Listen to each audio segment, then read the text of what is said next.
बिस्मिल्लाहिर्रहमानिर्रहीम। अस्सलामुअलैकुम।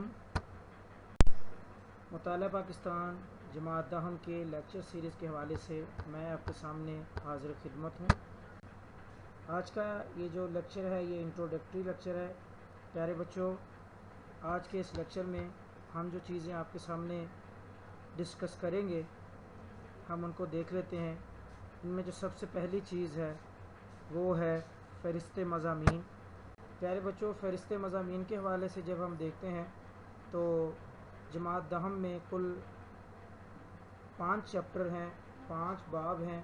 बाब नंबर 6 है, बाब नंबर 7 है, बाब नंबर 8, 9 और 10।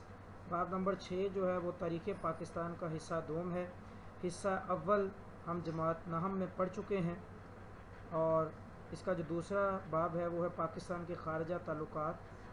तीसरा जो बाब है वो है मुआशी तरक्की, इकनॉमिक डेवलपमेंट। नौवां बाब जो है वो आबादी, मुआशरा और पाकिस्तान की सकाफ़त, इस हवाले से। और इसका आखिरी जो 10वां बाब है वो है तहफ़्फ़ुज़ निस्वां, यानी औरतों के हकूक़ के हवाले से। तो ये इसके मज़ामीन जो इसके बाब हैं उनकी तफसील है। आगे हम देखते हैं कि हम आज के टॉपिक में क्या क्या डिस्कस करेंगे।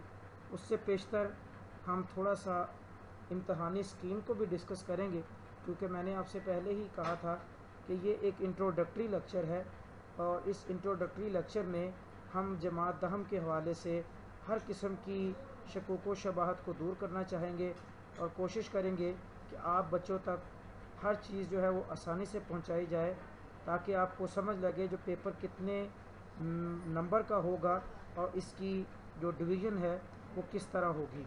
तो प्यारे बच्चों, उसको देख लेते हैं कि आपकी जो पेपर स्कीम है वो कैसे है। तो लीजिए, पेपर स्कीम प्यारे बच्चों आपके सामने है। बाब 6 की अगर बात करते हैं, जो कि तारीख़ पाकिस्तान हिस्सा दोम है, उस हवाले से अगर हम प्यारे बच्चों बात करते हैं तो इसमें आपके जो है वो इससे पेशतर कि हम ये देखें टोटल आपका जो बच्चों ये पेपर है वो 50 नंबर का है। मुताले पाकिस्तान का पेपर जो है वो 50 नंबर का है। उसमें से आपके अगर हम MCQs की बात करें तो वो 10 आपके MCQs हैं, 10 MCQs हैं, और जो कि आपके इन 6 बाब में से आएंगे, 5 बाब में से आएंगे। अगर हम फिर बात करते हैं इसके सवालिया हिस्से की, तो सवालिया हिस्से में हम देखते हैं कि इसमें शॉर्ट क्वेश्चन लिखे हुए हैं। शॉर्ट क्वेश्चन जो हैं वो आपके 24 मार्क्स के हैं। तो इसमें हम डिवीज़न को मज़ीद आगे डिस्कस कर लेंगे। 24 मार्क के आपके शॉर्ट क्वेश्चन हैं, तो ये कुल मिलाकर बन गए 34 नंबर।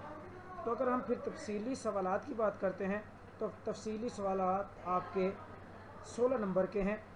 तो ये मिला के 50 नंबर का आपका मुकम्मल पेपर बन जाएगा।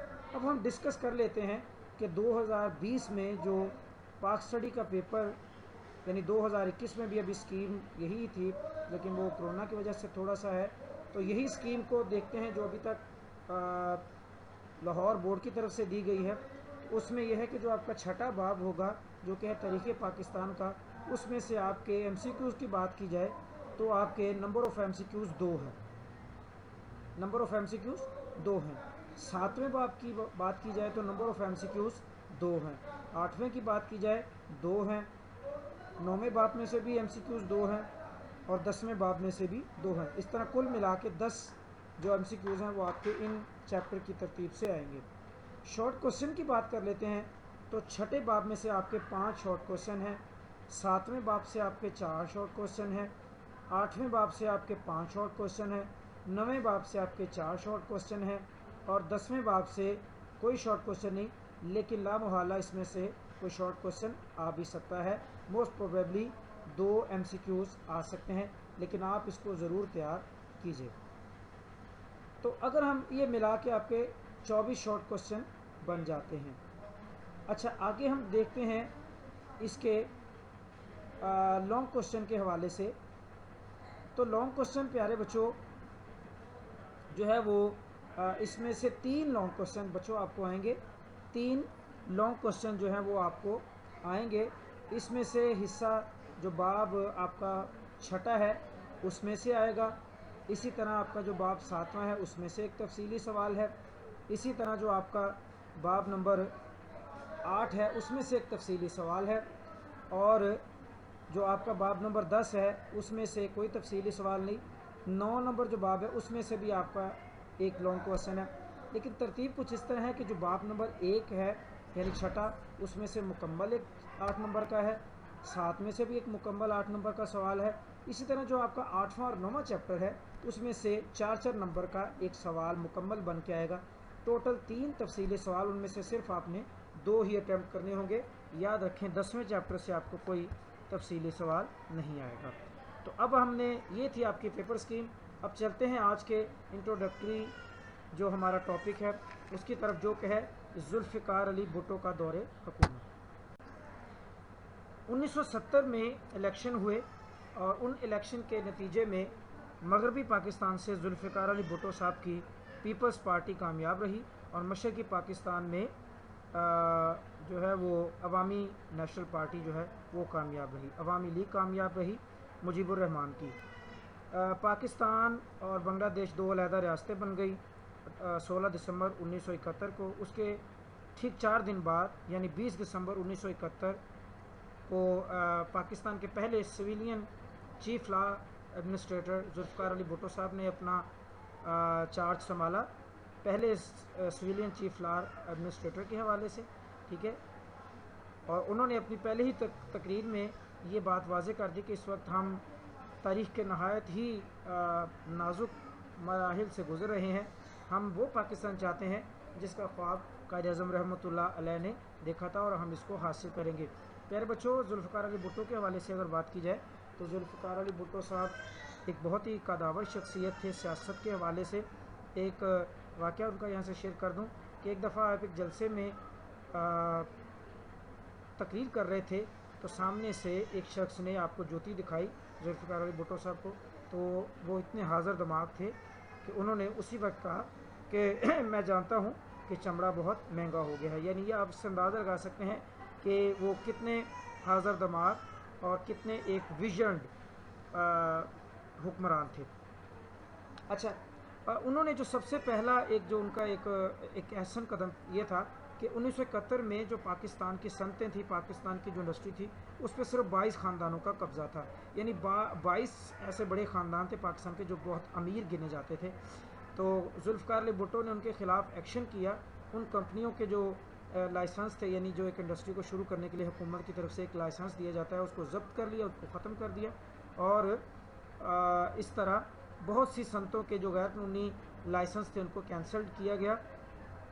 اور چونکہ ذوالفقار علی بھٹو کے دل میں ایک عوام دوست دل دھڑکتا تھا، وہ چاہتے تھے کہ جو غریب عوام ہے ان تک بھی جو ہے وہ سہولتیں پہنچائی جائیں اور جو صنعت کار ان کی استحصال کرتے ہیں ان سے روکا جائے. تو لہٰذا آپ نے 1972 تک ایک آرڈیننس جاری کیا، یعنی ایک قانون بنایا جس کے تحت 10 بڑی صنعتیں جو تھیں ان میں پرزے جوڑ کر موٹر گاڑیاں بنانے کے فولاد کی اچھا، آپ نے 16 جنوری 1972 کو ملکی مفاد کے تحت مزید 11 صنعتیں جو تھیں بچوں ان کو قومی تحویل میں لے لیا. یعنی حکومت، قومی تحویل سے مراد نیشنلائزیشن کا مطلب ہوتا ہے کہ حکومت اس کی ذمہ دار ہے کہ وہ ان کو کیسے چلانا ہے، یعنی ان کی مینجمنٹ کرنا، ایک انڈسٹری کو چلانا. میں ایک ایگزامپل آپ کو اس طرح دیتا ہوں، جیسے کوئی پرائیویٹ انڈسٹری ہے، جیسے کوئی مثال کے طور پہ کوئی پلاسٹک کا پائپ بنانے والی انڈسٹری ہے تو اس کا کوئی مالک ہوگا، اس کو چلانے کی ذمہ داری اس کی ہے، اس کی مینٹیننس، اس کی جو انفراسٹرکچر ہے، اس کی جو انڈسٹری ہے، ان کے جو ملازمین کی تنخواہیں ہیں، وہاں بجلی کے جو اخراجات ہیں، وہاں جو گیس کے اخراجات ہیں، یا کسی قسم کی جو ایک انڈسٹری کو چلانے کے لیے بنیادی چیزیں چاہیے ہوتی ہیں، وہ اس کا ذمہ دار وہ شخص ہے. حکومت اس کے بارے میں کوئی کسی قسم کی جو ہے وہ ذمہ داری نہیں رکھتی. ٹھیک ہے، لیکن اگر یہی کام نیشنلائزیشن کا مطلب کہ حکومت ذمہ دار ہے ہر انڈسٹری کو چلانے کی. ٹھیک ہے، حکومت نے بہت سی جو انڈسٹریوں کے ڈائریکٹرز تھے جو پرائیویٹ انڈسٹریز کے، ان کو برطرف کر دیا. ٹھیک ہے، ان کو تحلیل کر دیا اور اپنی طرف سے جو ہے وہ انتظامی ڈائریکٹرز اپنی طرف سے مقرر کیے، تاکہ اس کا مقصد یہ تھا کہ جو ملکی وسائل پر امیر لوگوں کا قبضہ ہے اس کو کسی طریقے سے کم کیا جا سکے. ٹھیک ہے، تو दूसरा जो जुल्फ़िकार अली भुट्टो साहब का कदम था वो ये था कि बैंकों और बीमा कंपनियों को कौमी तहवील में लेना। अच्छा, बैंकों को जो है वो कौमी तहवील में लिया गया। जो बहुत से बैंक थे उस वक्त, वो सरकार निजी और सरकारी बैंक, उनको हुकूमत ने उनको भी नेशनलाइज कर दिया, यानी हुकूमत उनको चलाएगी। और बीमा कंपनी थी जो इंश्योरेंस कंपनीज जो थी, 1972 तक बहुत सी इंश्योरेंस कंपनी उससे पहले पाकिस्तान में काम कर रही थी। जुल्फ़िकार अली भुट्टो ने उसको ख़त्म करके Pakistan state life insurance corporation of Pakistan के नाम से एक कौमी इदारा बीमा का निकाला, जो कि जिसने के बाद में वर्किंग शुरू की, और वो स्टेट लाइफ इंश्योरेंस कॉरपोरेशन अब एक कौमी इदारा है, अभी भी वर्किंग कर रहा है और बीमा के जितने भी मामलात हैं वो देख रहा है। इसके अलावा अभी भी बहुत से और भी कुछ निजी इंश्योरेंस कंपनीज जो काम कर रही हैं, लेकिन उस वक्त तमाम इंश्योरेंस कंपनीज को ख़त्म करके जुल्फ़िकार अली भुट्टो साहब ने उसको नेशनलाइज कर दिया। अच्छा प्यारे बच्चों, यहाँ तक मैं आपको बता दूँ कि ये जो ऊपर तक आप देख रहे हैं बीमा कंपनियों से ऊपर जो है, इसको यहाँ तक जो है वो आपका तफसीली सवाल है। तो हम आगे आपको बताएंगे कौन सा तफसीली सवाल है, लेकिन आपको ये बताना मकसूद था कि यहाँ तक इसका जवाब जो है वो बीमा और बैंक और बीमा कंपनियों को कौमी तहवील में लेने से ऊपर तक जो है वो आपका पहला तफसीली एक जो तफसीली सवाल है वो इसका हिस्सा है। अच्छा, जुल्फ़िकार अली भुट्टो साहब ने बहुत से बैंकों को जो है वो शेड्यूल्ड बैंकों को कौमी तहवील में ले लिया। उनके इस कदम से भी जो बैंक मुलाजमीन थे उनको भी सरकारी मुलाजमीन के बराबर जो है वो मराहत और तनख्वाहें मिलने लगी, और उनकी जो उनकी महरूमी जो थी, मुआशी महरूमी, उसका काफ़ी हद तक अजाला हुआ। और बीमा कंपनियों में भी काम करने वाले जो मुलाजमीन थे उनकी दरीना ख्वाहिशात पूरी हुई। ठीक है।